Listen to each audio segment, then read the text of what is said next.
Sir, இப்ப வந்து தமிழகத்துல வந்து இருக்கிறவங்க தான் வந்து ஆளுங்கட்சியா இருக்கிறாங்க. ஆதரவு வாக்கு சொல்லியிருக்காங்க. தலித்துக்கு வந்து ஆட்சியில பங்கு கொடுக்கணும் தொடர்ந்து அவர் வலியுறுத்தியிருக்காரு. தமிழகத்தில் ஒருத்தர் மட்டுமே ஆட்சி அமைச்சிருக்காங்க, அது தலித்துகளுக்கும் பங்கு கொடுக்கணும்.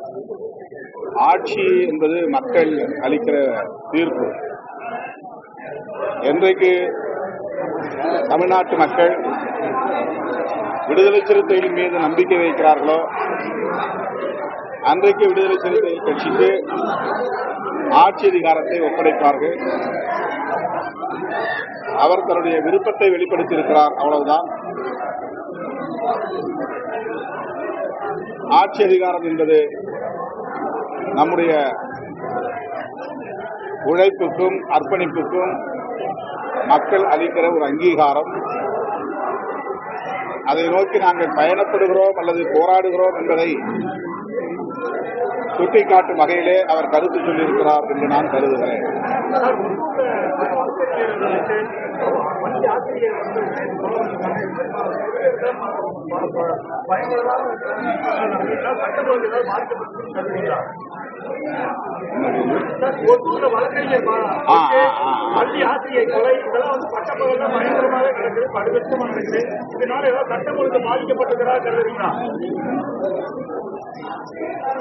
எதிர்பாரா வகையிலே இப்படிப்பட்ட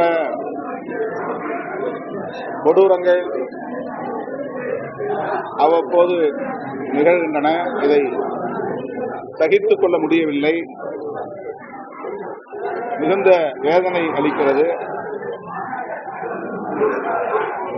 இதுபோன்ற சம்பவங்கள் நடைபெறாமல் தடுக்க வேண்டும். அதற்கேற்ப அரசு உரிய கண்காணிப்பு நடவடிக்கைகளை மேற்கொள்ள வேண்டும்.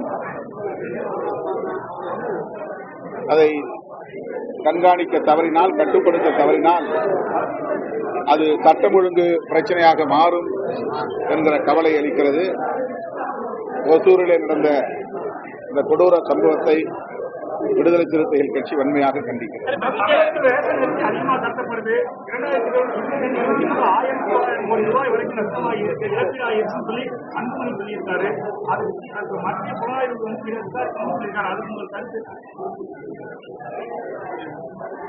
அதற்கு என்ன ஆதாரம் என்று தெரியவில்லை.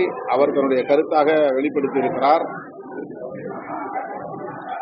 அவர் எதிர்க்கட்சி என்கிற நிலையிலிருந்து ஆளுங்கட்சிக்கு எதிரான கருத்துக்களை அவ்வப்போது சொல்லி வருகிறார். அந்த அடிப்படையில் சொல்லப்பட்ட கருத்தா அல்லது ஆதாரத்துடன் அவர் அதை சொல்லியிருக்கிறாரா என்று தெரியவில்லை. அவர் சொல்லியிருப்பது உண்மை என்றால் அரசு அதை ஆய்வுக்கு உட்படுத்த வேண்டும், உரிய நடவடிக்கைகளை எடுக்க வேண்டும். அதுபோன்ற நட்டம் ஏற்படாத வகையில்